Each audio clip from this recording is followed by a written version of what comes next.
Hello guys, आप सभी कैसे हैं। आशा है आप सभी बहुत अच्छे होंगे। हम आप लोगों के सामने यूपी टेट 2019 के मैथ के पेपर करा रहे थे, ठीक है। इससे पहले कुछ प्रश्न करा भी दिए थे और हम अब आगे चलते हैं, ठीक है। जैसे देखिएगा आप कौन कौन से प्रश्न हो चुके थे उनको बताते चलिएगा, ठीक है। जैसे आप देखते रहिए। एक सेकेंड भाई, एक सेकेंड भाई, एक सेकेंड थोड़ा सा। चलिए ठीक है, अब देखते रहिएगा, ठीक है। पहला प्रश्न हो चुका था, दूसरा भी वो करा चुका हूँ, तीसरा भी हो चुका है, चौथा भी हो चुका है, पांचवा भी हो चुका था, छठवां भी हो चुका है, सातवां भी करा दिए थे शायद, आठवां यहाँ से शुरू करना है, ठीक है। क्वेश्चन बोल रहा है कि एक आयत की लंबाई में 60% की वृद्धि करने पर उसकी चौड़ाई में कितने प्रतिशत की कमी करनी होगी जिससे आयत का क्षेत्रफल न बदले, ठीक है। चलते हैं सवाल पे, ठीक है। कह रहे एक आयत की लंबाई में 60% की वृद्धि करने पर। सब इससे पहले हम आयत के बारे में पिछले क्लास में हम जानकारी दे चुके हैं, आप वीडियो जाके पुनः देख लीजिएगा, ठीक है। हम इससे पहले हम एक आयत बना लेते हैं, ठीक है।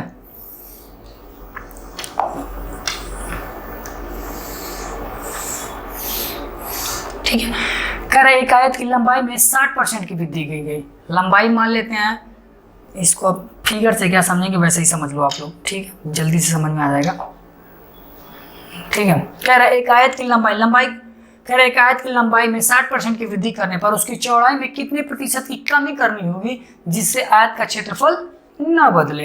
तो हम करते क्या है, आयत का क्षेत्रफल का फार्मूला हमने बताया था। आयत के क्षेत्रफल का फार्मूला क्या होता है, लंबाई गुणे चौड़ाई। आयत के क्षेत्रफल का फार्मूला क्या होता है, यहाँ पे हम लिख देते हैं आयत का क्षेत्रफल। आयत के क्षेत्रफल का फार्मूला क्या होता है, लंबाई गुणे चौड़ाई, ठीक है। कह रहा है मान लेते हैं हम स्टार्ट में आयत की लंबाई कितनी रही होगी, 100। मान लेते हैं कि स्टार्टिंग में आयत की लंबाई कितनी थी, 100। चौड़ाई भी हम मान लेते हैं कितनी रही होगी, 100, ठीक है। तो क्षेत्रफल कितना हो जाएगा, 10,000, ठीक है। मान लेते हैं शुरू में आयत की लंबाई 100 थी, चौड़ाई भी 100 थी, तो क्षेत्रफल कितना हो जाएगा, 10,000। फिर कह रहा है दूसरी लाइन में कि लंबाई में कितने परसेंट की वृद्धि की गई। लंबाई में मान लेते हैं, अब लास्ट में कर लेते हैं, ठीक है। लंबाई 100 थी, 60% की वृद्धि की। 100 का 60% निकालेंगे तो कितना होगा, 160। 100 का 60% निकालेंगे तो 60, और 100 में 60 जोड़ेंगे 160 हो जाएगा। कहने का मतलब लंबाई शुरू में 100 थी, अब बढ़कर कितना हो गई, 160। कह रहा है उसकी चौड़ाई में कितने प्रतिशत की कमी करनी होगी। हमें चौड़ाई के बारे में अभी कोई जानकारी नहीं है, जिससे कि उसके क्षेत्रफल बिल्कुल और कोई बदलाव ना हो। जितना पहले क्षेत्रफल था अब भी क्या हो, क्षेत्रफल उतना ही हो, ठीक है। लंबाई पहले 100 थी, फिर 60% की वृद्धि कर दी। ऐसे यहाँ पे समझो, पहले लंबाई कितनी थी, 100 थी, 60% की वृद्धि कर दी गई। परसेंटेज अपने आप में कितना होता है, 100, 60% की वृद्धि, तो कितना परसेंट, 160%। कितना हो जाएगा, 160%। परसेंटेज जब हटाएंगे तो नीचे क्या आ जाता है, 100। परसेंटेज हटता है तो नीचे क्या आ जाता है, 100। परसेंटेज हटा तो नीचे क्या आ गया, 100। 0 से 0 कैंसल, तो कितना आ चुका है हमारे पास, 160। शुरू में कितनी थी लंबाई, 100, अब बढ़कर कितनी हो गई, 160। चौड़ाई के बारे में हमें कोई जानकारी नहीं है, लेकिन हाँ इसने ये बोला कि क्षेत्रफल पे कोई प्रभाव ना हो। पहले क्षेत्रफल भी 10,000 था और अब भी क्षेत्रफल कितना है, 10,000 है, ठीक है। यहाँ से हम एक काम करते हैं, पहले यहाँ से हम चौड़ाई निकालते हैं। चौड़ाई निकालने के लिए 10,000 में हम क्या करते हैं, 160 से क्या कर देते हैं, भाग दे देते हैं। 10,000 में हम क्या कर देते हैं, 160 से हम क्या कर देते हैं, भाग देते हैं। कैंसिल करते हैं, 0 से 0 कैंसिल, फिर कट करते हैं, हम किससे कट कर देते हैं, 4 से कट करते हैं। 4 से कट करेंगे तो 4 चौका 16, और इसको 1000 में 4 से भाग देंगे तो कितना आ जाएगा, 250। फिर नीचे क्या बचा, 4, 250 में हम 4 से डिवाइड करेंगे तो कितना होगा, 4 छक्का 24, और 4 दूना क्या 8, और 4 पचे 20, कितना आ गया, 62.5। इसका मतलब चौड़ाई कितना रही होगी, 62.5। फिर कह रहे हैं कि जिससे आयत का क्षेत्रफल न बदले कि चौड़ाई में कितने परसेंटेज की कमी है। अब बताओ, पहले चौड़ाई कितनी थी, 100, अब कितनी हो चुकी, 62.5। कितने परसेंट की कमी आएगी, 100 माइनस 62.5 करेंगे तो कितना आ जाएगा, लगभग 100 में से 62.5 घटाएंगे तो कितना आएगा, 5 गया 5, 37.5, कितना आएगा, 37.5, ठीक है। अब हम चलते हैं अपने एक तो या तो एक ये था डिटेल में, या तो आप शॉर्ट ट्रिक से भी करना चाहो तो शॉर्ट ट्रिक से ऐसे करो, ठीक है। शॉर्ट ट्रिक से हम करके भी दिखा देते हैं, ठीक है। शॉर्ट ट्रिक्स में हम यहीं पे बता देते हैं, जैसे आप शॉर्ट ट्रिक से समझो, ठीक है। हम शॉर्ट ट्रिक से बता देते हैं, ठीक है। करना क्या ऐसे में, इसमें क्या करना है हमको, ठीक है। देखो कह रहे कि एक आयत की लंबाई में कितने की वृद्धि होगी, 60%। मान लेते परसेंटेज अपने अपने, तो किसी भी चीज को परसेंटेज अपने आप कितना होता है 100, तो हम मान लेते हैं शुरू में उसकी कितने रही होगी 100 रहा होगा, शुरू में कितना आ रहा होगा भाई 100। 60% की वृद्धि हो गई तो 100 से कितना हो गया, अब 100 से कितना हो चुका है अब 160, 100 से अब कितना हो चुका 160, कितना बढ़ा, कितना बढ़ चुका है 60 की क्या हो चुकी है वृद्धि, कितने की वृद्धि हो चुकी है 60 की क्या हो चुकी है अब वृद्धि, ठीक है। 60 की वृद्धि। अब एक बात बताओ, हमको प्रतिशत में क्या करनी है, कमी करनी है ना, तो जो बढ़ा है उसी को तो घटाना होगा ना। अरे ऑलरेडी जो बढ़ चुका है उसी को कम करेंगे, तभी तो क्षेत्रफल पे कोई प्रभाव नहीं होगा। तो हम क्या करते, बढ़ा कौन था 160, 160 से हम क्या कर देते हैं डिवाइड, और परसेंटेज प्रतिशत में करने के लिए हम क्या कर देते हैं 100 से गुणा, ठीक है। अब कैंसिल करो, 0 से 0 कैंसिल, ठीक, 0 से 0 कैंसिल हो चुका। अब काटते हैं, 2 तिहाई 6 और 2 बटे 16, फिर कट करते हैं, यहाँ पे हो जाएगा 4 दूना के 8 और इसको कट करे तो ये हो जाएगा 25, 25 तिया 75 और 75 बटा में 2, 75 का आधा कितना होता है 37.5%। फिर भी कितना आया 37.5%। या तो वैसे कर लीजिए या तो डिटेल से ऐसे कर लीजिएगा, ठीक है। अब हम चलते हैं अपने अगले प्रश्न पे, ठीक है। अगला प्रश्न बोल रहा है कि 2018 में अमित की वेतन इतने 1,26,500 रुपये थी। वर्ष 2016 में उसका वेतन प्रति वर्ष मतलब हर साल 10%, फिर अगले साल 15% बढ़कर 2018 के वेतन तक पहुंच गया। वर्ष 2016 में उसकी वेतन कितनी रही होगी, ये पूछ रहा है, ठीक है। तो हम एक काम करते हैं, मान लेते हैं तो अमित की वेतन 2016 में कितना रहा होगा, मान लेते हैं अमित का वेतन 2016 में कितना था 100 रुपये रहा होगा, ठीक है। फिर कितने परसेंट की, अगले साल कितने परसेंट की वृद्धि हो गई 10%। हर चीज अपने आप में कितना होता है 100%, हर चीज अपने आप में कितनी होती है 100%। 10% की वृद्धि हो गई तो कितना परसेंट हो गया, 100 में 10% जोड़ेंगे तो कितना परसेंट की वृद्धि 110%, ठीक। फिर कह रहा है फिर उसके नेक्स्ट वर्ष मतलब अगले वर्ष 15% की वृद्धि हो गई, 100% था 15% बढ़ गया तो कितना हो गया 115%, ठीक। टोटल पहले x था, सॉरी टोटल पहले 100 रुपये था। हर चीज अपने आप में 100% होती है, 10% बढ़ गया तो कितना हो गया 110%। फिर उसके अगले बाद 15% की वृद्धि होगी तो 100% था 15% की वृद्धि होगी तो कितना हो गया 115। टोटल बढ़ने के बाद धन कितना हो चुका है 1,26,000, कितना हो चुका है 1,26,500 रुपये, ठीक।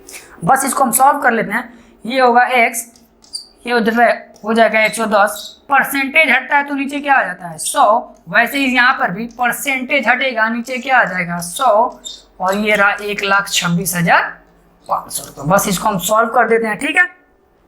0 कट करने के लिए 0 से 0 कैंसल, इसको कट करते हैं तो ये हो जाएगा 5 दूना के 10 और ये 20 हो जाएगा, 5 दूना के 10 और ये हो जाएगा 5 से 15, ठीक है। और कुछ कट हो रहा है देखो आप, अब नहीं कुछ कट हो रहा तो एक काम करते क्रॉस मल्टीप्लाई जानते हो, क्रॉस मल्टीप्लाई मतलब ऊपर का तिरछा गुणा किया जाता है, ठीक है। तो 20 गुणे 10 कितना हो जाएगा 200, 200 का इसमें छोड़ देना, इतना मत करो। अब काम करो ये यहीं से करो, 1 2 6 5 00, नीचे के कितने बचे 20 और 10 तो ये हो जाएगा 20 गुणे 10। ऊपर क्या बचा था 11 गुणे 23, ऊपर क्या बचा था 11 गुणे 23। बस इसको हम सॉल्व कर लेते हैं, कट करते हैं, किससे कट किया जाए कट करते हैं, ठीक है। 11 से कट करते हैं, 11 एकम 11, इसको हम कट करते हैं तो ये हो जाएगा 11 एकम 11, इधर गया तो 11 दूना की 22, ठीक। 11 एकम 11 हो गया, ये 16, 11 दूना की 22, 11 पचे 55, 00, ठीक। फिर कट करते हैं 23 को हम कट करते हैं, 23 एकम 23, इसको कट करते हैं हम 23 से ही डायरेक्ट काट लो, ठीक है। 23 5 3 15, 23 पचे 125, बचा कितना 00, सॉल्व। अब क्या बचा हमारे पास 500 गुणे 20 गुणे 10, तो 5 दूना के 10 तो ये हमारा हो गया, कितने 0 2 3 4, 4 0 बढ़ा देते 1 2 3 4, तो फिर टोटल ऑप्शन कितना हो जाएगा 1, उसके पीछे कितने 0 5 1, तो ऑप्शन नंबर सी हमारा होगा। ठीक है, फिर से एक बार समझ लो, समझ गए होंगे। बस इसको कैलकुलेशन करना था, कैलकुलेशन में आप समझ गए होंगे, बाकी सब तो हमने बता दिया। ठीक है, अब हम चलते अपने अगले प्रश्न पे। ठीक है, अगला प्रश्न बोल रहा है कि दो संख्याओं का महत्तम समापवर्तक 6 है तथा लघुत्तम समापवर्तक 432 है। यदि एक संख्या 48 है तो दूसरी संख्या क्या होगी। ठीक है, ये पूछ रहा है। ठीक, इसके लिए कुछ, इससे पहले कुछ प्रॉपर्टी देख लेते हैं। ठीक है, इस टाइप के सवाल को हल करने के लिए एक फार्मूला होता है, उसको जानने के लिए कैसे होगा तो उसके लिए अच्छे से डिटेल से जब लसा मसा का हम जब वीडियो बनाएंगे तब हम बता देंगे। ठीक है, फिलहाल अभी यहीं पे समझ लीजिए। एक फार्मूला होता है मस गुणे लस बराबर पहली संख्या गुणे दूसरी संख्या। ठीक है, पहला प्रॉपर्टी आप ये याद रखिएगा। दूसरा प्रॉपर्टी होता है कि पूछता है सर भिन्नों का लसा बताइए। क्या पूछता है कि भिन्न का में लसा बताइए। तो भिन्न का लसा निकालने के लिए क्या करते हैं, अंश का हम क्या कर देते हैं, अंश का ले लेते हैं लस और हर का क्या ले लेते हैं हम, मस। हर का क्या लेते हैं, हर का ले लेते हैं मस। ठीक, वैसे ही पूछ देगा सर कि भिन्न का मौसा बताइए, पूछ देता है कि सर जी भिन्न का मौसा बताइए। तो भिन्न का मौसा निकालने के लिए हम क्या करते हैं, अंश का क्या कर देते हैं मौसा। अंश का क्या करेंगे हम, मौसा। ठीक, अंश का हम कर देंगे मौसा और हर का क्या कर देंगे लसा। हर का क्या कर देते हैं लसा। ठीक, ये 3 प्रॉपर्टी आप याद रखिएगा। फिलहाल और भी प्रॉपर्टी जब होंगे हम आगे बताते रहेंगे। ठीक है, जैसे यहाँ पे क्वेश्चन बोल रहा था कि दो संख्याओं का महत्तम समापवर्तक 6, इसी फार्मूले, इसी से हम सवाल को सॉल्व कर देते हैं। ठीक है, इसी सवाल से हम देख लो, यहाँ पे बता देते हैं। ठीक है, यहाँ पे इसी फार्मूले से सवाल लग जाए। कह रहे दो संख्याओं का महत्तम समापवर्तक 6 था, तो मौसा की जगह हम क्या ले लेते हैं 6 गुणे लौसा कितना दिया था 432, तो हम यहाँ पे लिख लेते हैं 432। कितना लिख लेते हैं 432 बराबर कह रहा है कि पहली संख्या कितनी दी हुई थी 48, तो हम लिख लेते हैं पहली संख्या 48। हमें कौन सी संख्या पूछी है, दूसरी हमें बतानी है। ठीक, कैंसल आउट कर लेते हैं। ठीक है, तो हम कैंसल कर लेते हैं, यहाँ से कैंसल करते हैं। एक काम करते हैं 8 छक्का, पहले 6 से कट करो, 6 कम 6, 6 अठे 48, फिर 8 से कर देते हैं इसको, तो हो जाएगा 8 25 40, 3 इधर गया 8 चौका 32, तो सेकेंड नंबर हमारा कितना आ गया 54। तो राइट आंसर कौन सा होगा 54। ठीक, इसके बारे में अगर जानना हो तो देख लीजिएगा थोड़ा सा, तो बता देते हैं 1 मिनट में। ठीक है, इसका मान लीजिए पूछता है कि सर भिन्नों का लसा बता, जैसे भिन्न में कोई ऑप्शन दे देंगे, जैसे दे देगा 2/3, 3/5, 4/2 या 4/3, कुछ ऐसे दे देगा। पूछेगा सर इस भिन्न का हमें लसा बता दीजिए, तो करना क्या, लस ऊपर वाले का क्या कर देते हैं लस और नीचे वाले का क्या कर देंगे मस। मतलब अंश का हम क्या कर देंगे लस और हर का क्या करेंगे हम मस। जैसे आप समझो लसा लेते हैं 2 3 4 का लसा, 2 3 4 का लसा आप जानते होंगे, या तो फैक्टर से कर लो, गुणनखंड विधि से कर लो, या तो फिर ऐसा नंबर लो जो 2 से भी कटे, 3 से भी कट कर जाए और 4 से भी कट जाए। ऐसा कोई नंबर बताओ। मान लेते हैं सर ऐसा नंबर हमारे पास 2 3 4 से कटने वाला नंबर कौन सा होगा, मान लेते हैं 12। कौन सा नंबर होगा 12। ठीक, हर का मौसा का मतलब होता है ऐसा नंबर हम लेते हैं जो इन तीनों में क्या हो कॉमन हो, जो इन तीनों में भी क्या हो कॉमन हो। बताओ ऐसा कोई नंबर है जो तीनों में कॉमन है, कोई नंबर नहीं है। तो मान हाँ एक तो तीनों में होगा, एक तो तीनों में ही हो सकता है। बताओ तीनों में एक कॉमन है, एक लिख सकते हैं, तो 12/1 कितना होगा 12। ठीक है, या 2 3 4 का आप एलसीएम ऐसे ले लो, 2 3 4 का ऐसे भी करो। सर 2 एकम 2, 3 कटेगा नहीं, 2 दूना के 4, फिर ऐसे कर लो 2 एकम 2, 3 कटेगा नहीं 1, फिर कम कर लेते हैं 3 से कट जाएगा। ठीक, तो ये होगा हमारा,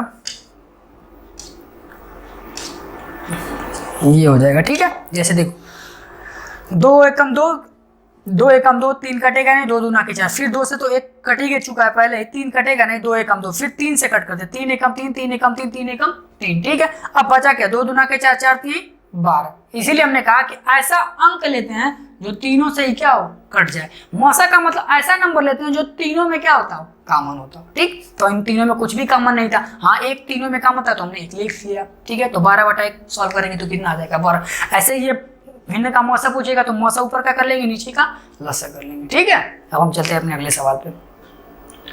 अगला सवाल हमारा ये, ठीक है, अगला सवाल बोल रहा है कि निम्नलिखित में से कोई 3 माप को लेकर कुल कितने त्रिभुज बनाए जा सकते हैं। भुजा की माप 1.2, 4.2, 5.9 और 8.1 सेंटीमीटर। मतलब 4 ऑप्शन हमारे पास है और एक त्रिभुज बनाना है, तो हमें पता करना है कि इसमें इन चारों को लेकर कितने त्रिभुज बनाए जा सकते हैं, 2, 3, 4 या फिर 1। पहले इससे पहले कुछ सवाल समझो। त्रिभुज बनने के लिए कुछ नियम होते हैं, ठीक है। पहला नियम यहाँ पे कि त्रिभुज तभी बनेगा, जैसे यहाँ पे हम लिख देते हैं, किन्हीं भी दो भुजाओं का योग, किन्हीं भी दो भुजाओं का योग, किन्हीं भी दो भुजाओं का योग तीसरी भुजा से क्या होना चाहिए, बड़ी होनी चाहिए। तीसरी भुजा से, किन्हीं भी दो भुजाओं का योग तीसरी भुजा से बड़ी होनी चाहिए, तीसरी भुजा से बड़ी होनी चाहिए, ठीक है। जैसे करेक्ट दूसरी प्रॉपर्टी, जैसे यहाँ पे समझो हम एक त्रिभुज बना लेते हैं, यहाँ पे हम क्या बना लेते हैं, एक त्रिभुज बना लेते हैं, ठीक है। जैसे मान लेते तो CA और इसको मान लेते हैं, ये तो हमारा कर्ण, सब त्रिभुज की सबसे बड़ी भुजा क्या होती है, कर्ण होती है, ये तो आप जानते होंगे, ठीक है। कह रहा है कि किन्हीं भी दो भुजाओं का योग क्या होना चाहिए, तीसरी से बड़ी होनी चाहिए। जैसे मान लो ये दोनों को लेंगे A + B, इन दोनों का योग जो होगा तीसरी भुजा से क्या होगी, बड़ी होनी चाहिए, ठीक है। अगर इन दोनों का सम लेते हैं, ठीक है, इन दोनों का सम लेंगे तो इस वाले से क्या होना चाहिए, बड़ी होनी चाहिए, ठीक है। अगर मान लेते हैं इन दोनों का सम लेते हैं, ठीक है, तो इन दोनों का सम किससे बड़ा होना चाहिए, B से बड़ा होगा, तभी त्रिभुज बनेगा, नहीं तो त्रिभुज नहीं बन पाएगा, ठीक है। फिर से समझो, किन्हीं भी दो भुजाओं का योग तीसरी भुजा से क्या होगा, बड़ा होगा, तभी त्रिभुज बनेगा। जैसे मान लो इन दोनों का योग लेंगे तो इससे क्या होना चाहिए, बड़ा होना चाहिए। अगर इन दोनों को हम लेते हैं तो ये किससे बड़ा होना चाहिए, इससे बड़ा होना चाहिए। अगर इन दोनों का योग करेंगे तो किससे बड़ा होना चाहिए, B वाले से बड़ा होना चाहिए। वैसे ही जस्ट किन्हीं भी जैसे इसमें था कि किन्हीं दो भुजाओं का योग तीसरी भुजा से बड़ा होना चाहिए, वैसे ही जस्ट इसके अपोजिट एक दूसरा नियम होता है, यहाँ पे हम लिख देते हैं कि किन्हीं भी दो भुजाओं का अंतर तीसरी भुजा से क्या होना चाहिए, छोटा होना चाहिए। त्रिभुज अगर बनेगा तो किन्हीं भी दो भुजाओं का यहाँ पे योग था, तो दूसरी तीसरी यहाँ पे था कि किन्हीं दो भुजाओं का योग तीसरी से क्या हो रहा था, बड़ा। और एक साथ एक और नियम है कि किन्हीं दो भुजाओं का जो अंतर होगा ना, वो तीसरी से क्या होना चाहिए, छोटा होगा, तभी त्रिभुज बनेगा, ठीक है। लिख देते हैं यहाँ पे, किन्हीं दो भुजाओं का अंतर, किन्हीं दो भुजाओं का अंतर तीसरी भुजा से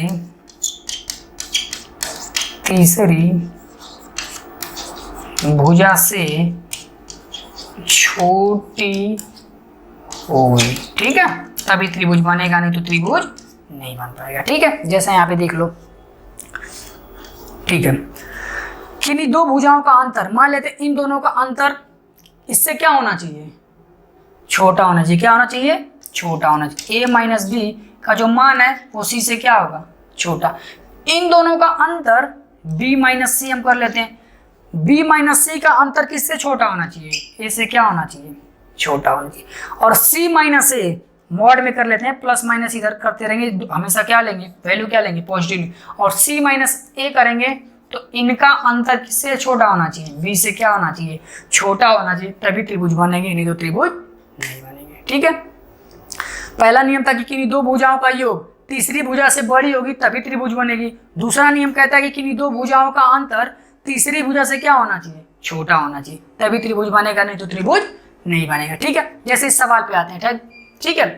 कह रहा है निम्नलिखित में से कोई 3 मापों को लेकर कुल कितने त्रिभुज बनाए जा सकते हैं, ठीक है। त्रिभुज हमें बनाना, आप एक चीज बताओ, यहाँ पे आप एक चीज देखो, 1.2, 4.2 इन दोनों से बड़ा है या छोटा होगा, इन दोनों का सम इससे क्या होगा, छोटा होगा ना। कहीं ना कहीं ये त्रिभुज बनना पॉसिबल नहीं है, इन तीनों को लेकर त्रिभुज बनाना पॉसिबल नहीं है। फिर चलते हैं इन तीनों को लेते, 1.2, 5.9 और 8.8, इनमें तो हम कंपेयर करते हैं, तो 1.2 प्लस 5.9 को ऐड करेंगे तो क्या 8.1 से ज्यादा होगा, नहीं होगा ना। तो इन तीनों को इसको और इसको लेकर भी त्रिभुज बनाना पॉसिबल नहीं है, ठीक है। समझ गए होंगे हम। अब फिर हम चलते हैं, देखो अब अगला देखते हैं, ठीक है। अगला कह रहा है इसको देखो। अब हम देखते हैं 4.2, इसको देखते हैं और इसको और इसको हम देखते हैं। 4.2, 5.9 और 8.1 में कंपेयर करते हैं। इन दोनों का सम कहीं ना कहीं इससे ज्यादा है ना। देखो 4.5, 5.9 का ऐड करेंगे तो 8.1 से ज्यादा होगा। ये तीनों को लेकर, इन तीनों को लेकर त्रिभुज बनाना कहीं ना कहीं पॉसिबल है, ठीक है। और इन दोनों का अंतर भी देखो, इन दोनों का अंतर देखो, तीसरी भुजा से कम नहीं आ रहा है ना। तो इसका मतलब ये होगा कुल कितने त्रिभुज बनाना पॉसिबल है, और किसी को लेकर कोई पॉसिबल है? अब पॉसिबल नहीं है, ठीक है। तो कितने त्रिभुज बनाए जा सकते हैं? सिर्फ एक, ठीक। चले हम अगले सवाल पे। चलिए अगले सवाल पे, ठीक है। अगला सवाल कह रहा है कि एक कमरे की लंबाई 10% घटाई गई तथा चौड़ाई 20% घटाई गई, जबकि ऊंचाई 5% बढ़ाई गई। इस प्रकार कमरे के आयतन में कितने प्रतिशत का परिवर्तन हुआ? आयतन के बारे में पूछ रहा है। आयतन का एक फार्मूला होता है, आयतन के लिए एक फार्मूला होता है, हम लिख देते हैं कमरे के आयतन के लिए, ठीक है। डिटेल से वीडियो इसके लिए हम भी बना देंगे, ठीक है। अभी फिलहाल समझिए, आयतन के लिए फार्मूला होता है, यहीं पे हम लिख देते हैं।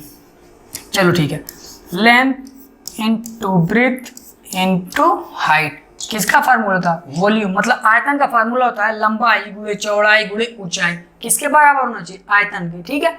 तो मान लेते हैं स्टार्ट में, ठीक है, स्टार्ट में उसकी लंबाई क्या हो गई? 10% क्या की जा रही है? पहले इधर देख लेते हैं, लेंथ क्या है? 10% क्या कर दी गई है? 10% घटाई गई है, 10% घटाई गई। 10% को जब सॉल्व करेंगे तो क्या लिखेंगे? 10/100। कैंसल आउट करेंगे तो क्या हो जाएगा? 1/10, ठीक। वैसे ही 20% को फ्रैक्शन में बदलेंगे तो क्या होगा? फ्रैक्शन का मतलब होता है भिन्न में बदलना। 20 को जब सॉल्व करेंगे तो क्या होगा? 1/5, ठीक है। 5% को फ्रैक्शन में बदलेंगे तो क्या होगा? 1/20, ठीक है। अब चलते हैं सीधे सवाल पे, ठीक है। कह रहे एक कमरे की लंबाई 10% घटाई गई। लंबाई क्या थी? पहले शुरू में नीचे वाला होता है जो स्टार्टिंग में था। शुरू में कितना है लंबाई? 10। एक घट गई तो कितना हो गया? 9। स्टार्ट में लंबाई कितनी? 10। अब घटने के बाद कितना हो चुकी है? ये लास्ट का है, ठीक है। मतलब बाद में शुरू में लंबाई कितनी थी? 10, घट गई एक तो कितना हो गई? 9। वैसे ही कह रहा है 20% घटाई गई। 20% का मतलब 1/5। स्टार्टिंग में शुरू में उसकी चौड़ाई कितनी थी? 5। एक घट गई तो कितनी हो गई? 4। शुरू में उसकी चौड़ाई 5 थी और अब घटने के बाद कितनी हो चुकी है? 4 हो चुकी है, ठीक है।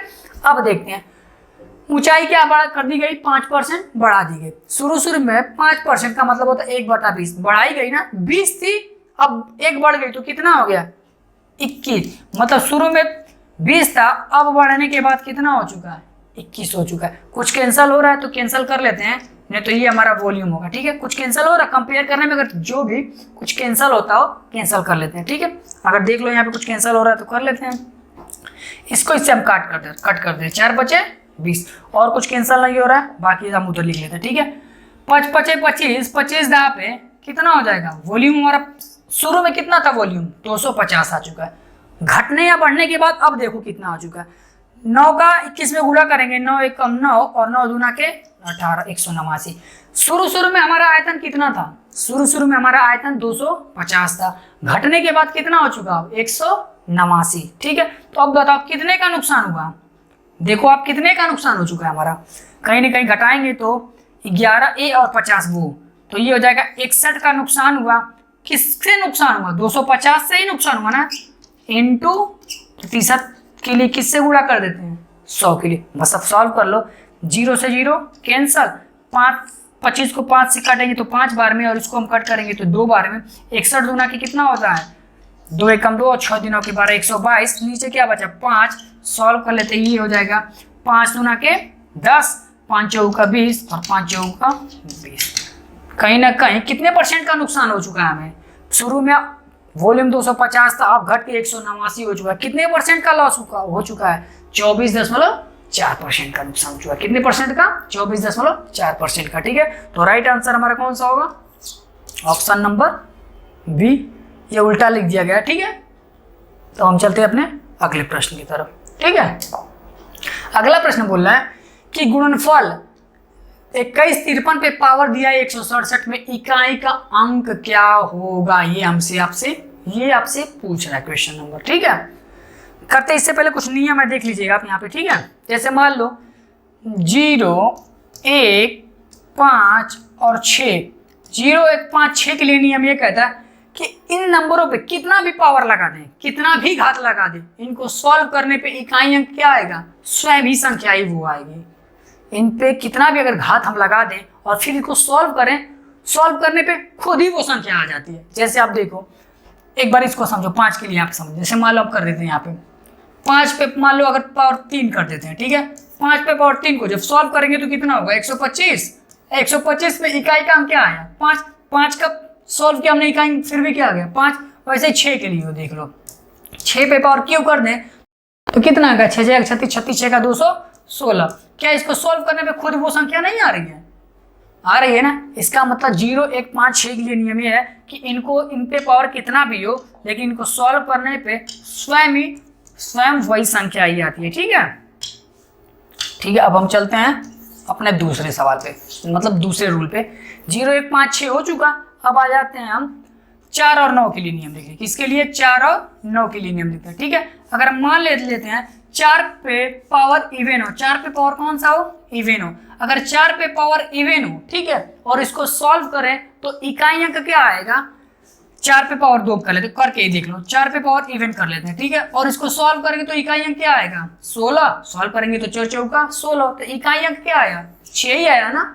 सॉल्व करने पे कहने का मतलब है अगर 4 पे पावर इवन हो, 4 पे पावर कैसा इवन हो, तो सॉल्व करने पे हर हाल में इकाई अंक क्या आएगा, हर हाल में सॉल्व करने पे इकाई अंक क्या आएगा, 6 आएगा। अगर वैसे ही मान लो 4 पे पावर क्या कर दें, सॉरी एक सेकेंड, इसको हम थोड़ा सा रब करते हैं। अगर वैसे ही मान लीजिए हम 4 पे पावर क्या लगा दें, ऑड कर दें, पावर क्या कर दें, ऑड कर दें, और फिर सॉल्व करें तो इकाई अंक क्या आएगा, 4 ही आएगा, ठीक है। जैसे वैसे ही अब 9 के लिए आप देख लीजिए। 9 पे पावर क्या हो जाए, 9 पे पावर क्या हो, सम का मतलब इवन नंबर।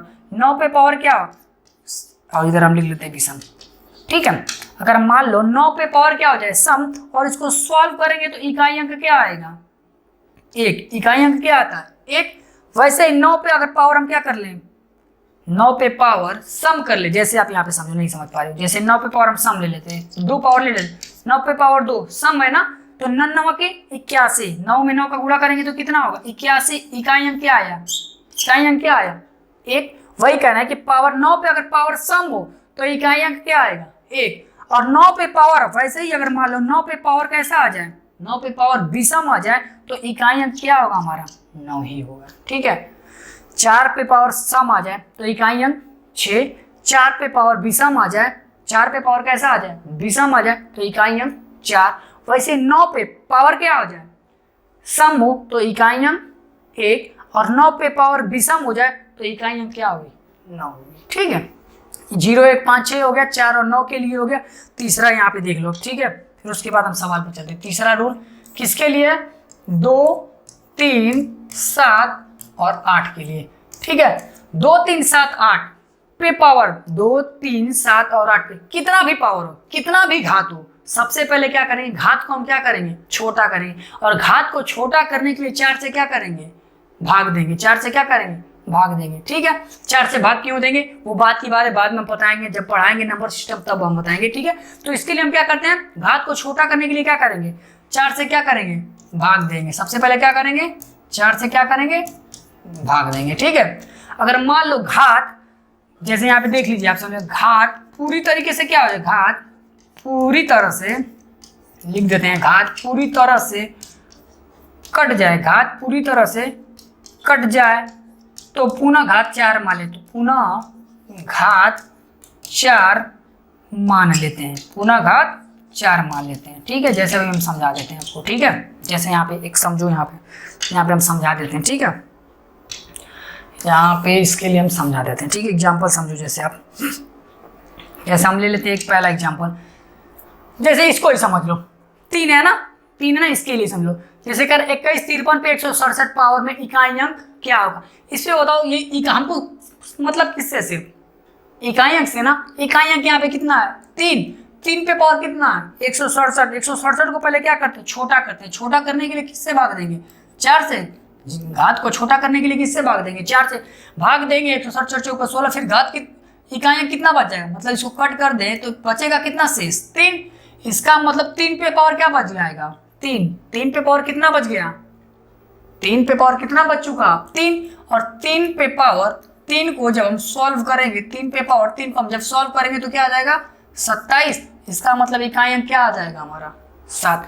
ऑप्शन नंबर इसका क्या होगा बी। इसका ऑप्शन नंबर क्या होगा हमारा राइट बी। ठीक है, कहने का मतलब ये था, देखो 2 3 7 8 के लिए नियम यही होता है ना, जब ये इकाइयाँ 2 3 7 8 हो तो इनके लिए क्या करेंगे, सबसे पहले घात को क्या करेंगे छोटा करेगा, छोटा करने के लिए 4 से क्या करेंगे भाग देंगे। जैसे यहाँ पे देखो इकाइयाँ 3 था, घात उस पर 167 था, पहले घात को छोटा करने के लिए हमने 4 से भाग दिया, 4 से जब हमने भाग दिया तो शेष कितना बच गया 3। अब वो प्रश्न क्या हो चुका है 3 पे पावर 3 कितना हो चुका है 3 पे पावर 3, और 3 पे पावर 3 का मतलब कितना होता है 27, और 27 में इकाइयाँ क्या होता है 7, तो ऑप्शन नंबर कौन सा होगा 7। ठीक है, अब हम समझ गए होंगे।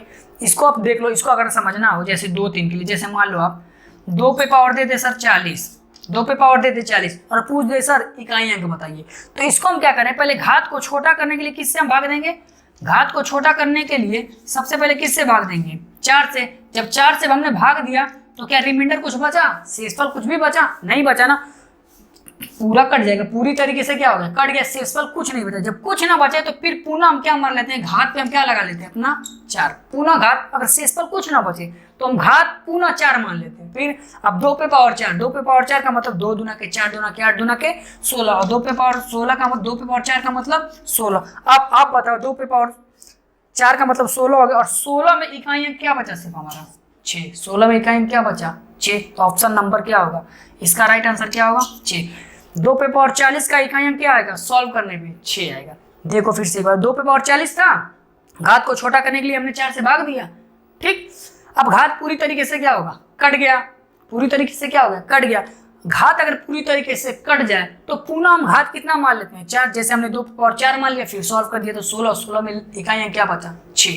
ठीक है, अब हम चलते हैं अपने अगले सवाल पे। ठीक है, अगला सवाल देखिए, अगला, ठीक है, हम अब अगले प्रश्न पे चलते हैं। कह रहे हैं अगला प्रश्न, यदि एक भिन्न के अंश को 20% और उसके हर को 25% बढ़ा दिया जाए, ठीक, तो कह रहे हैं भिन्न 3/5 हो जाती है। ठीक है, मैं स्टार्टिंग में मान लेते हैं भिन्न रही होगी x/y, मान लेते भिन्न कितना था स्टार्टिंग में x/y। परसेंटेज अपने आप में कितना होता है, परसेंटेज अपने आप में कितना होता है 100% से 100% था, 20% बढ़ गई तो अब कितना हो गई 120%, कितना हो गया यहाँ बढ़कर 120%। हर में कितने परसेंट की वृद्धि हो गई 25%, हर में कितने परसेंट की वृद्धि हो गई 25%। 100 था 25% बढ़ गई तो कितना हो गया 125% हो गया। ठीक है, टोटल बढ़ने के बाद भिन्न किस रूप में चेंज हो गई 3/5 के रूप में। ठीक है, बस इसको आप सॉल्व कर लो।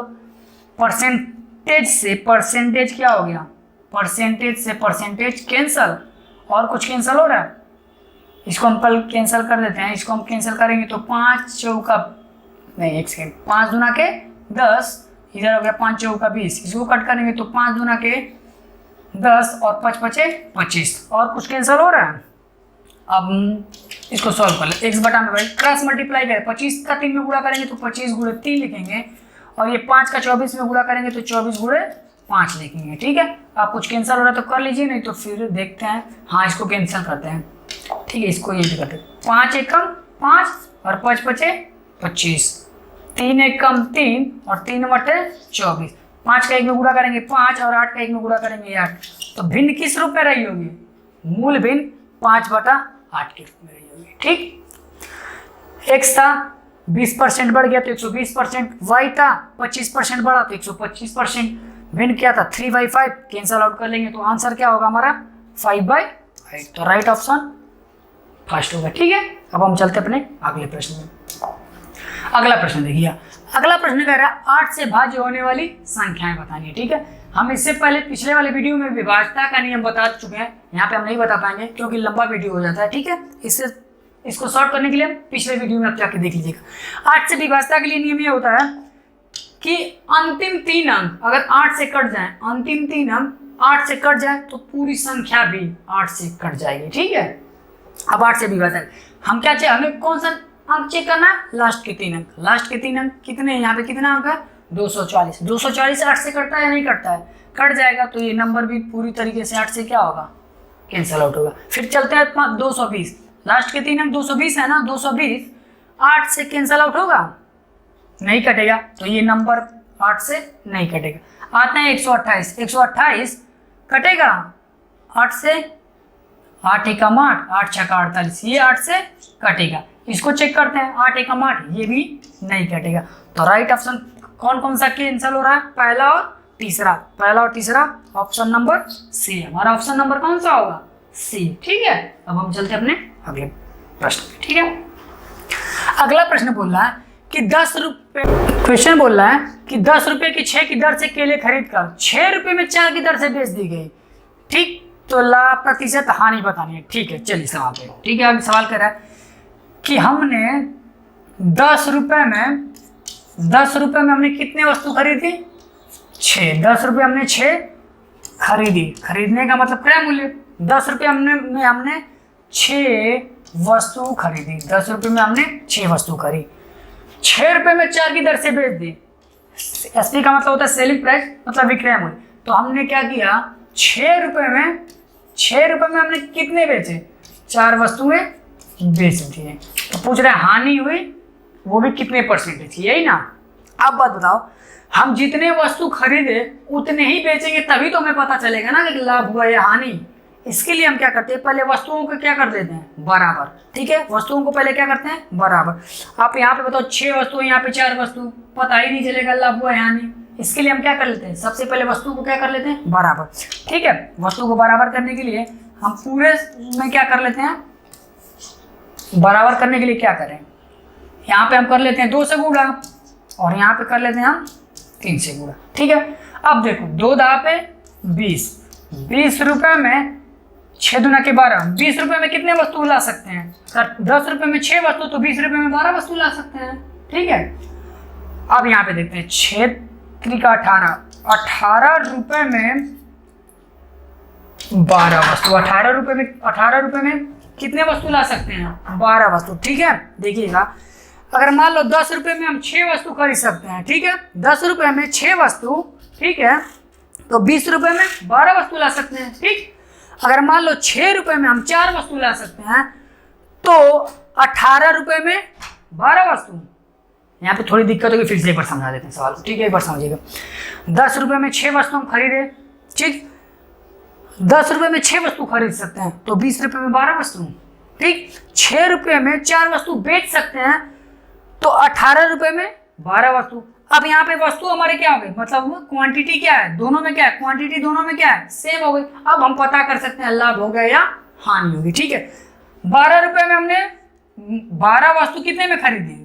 ये हमारा सीपी है, और ये हमारा क्या है? सेलिंग करा दी। ठीक है, 12 वस्तु हमने 20 रुपये में खरीदी थी, 12 वस्तु हमने 18 रुपये में ही बेच दी। तो कितने का नुकसान हुआ? 2 का क्या हुआ? नुकसान हुआ। अरे भैया, 12 रुपये में 20 रुपये में हमने 12 खरीदे थे, और 12 वस्तु 18 में ही हमने बेच दिए, तो 2 का नुकसान हुआ ना। तो 2 का नुकसान। ठीक है, किस पे नुकसान हुआ? 20 पे, और परसेंटेज के लिए 100। बस कैंसिल, 20 बचे 100, और 5 गुना के 10, तो कितने परसेंट का नुकसान हुआ?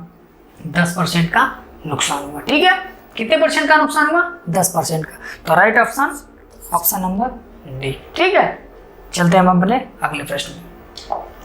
ठीक है, अगला प्रश्न कह रहा है 0.01 पे पावर 2 को प्रतिशत के रूप में हमें लिखना है। किस रूप में लिखना है हमें? प्रतिशत के रूप में। कर लेते हैं, इसमें करना क्या कुछ, इसको हम करते हैं 0.01। ठीक है, दशमलव के नीचे लिख लेते हैं 1, दशमलव के नीचे लिख लेते हैं 1, और जितने डिजिट होते हैं उतने 0, और इसको पावर कर लेते हैं। ठीक है, प्रतिशत में चेंज करने के लिए किससे गुणा कर देंगे? 100 से। बस इसको हम सॉल्व कर लेते हैं।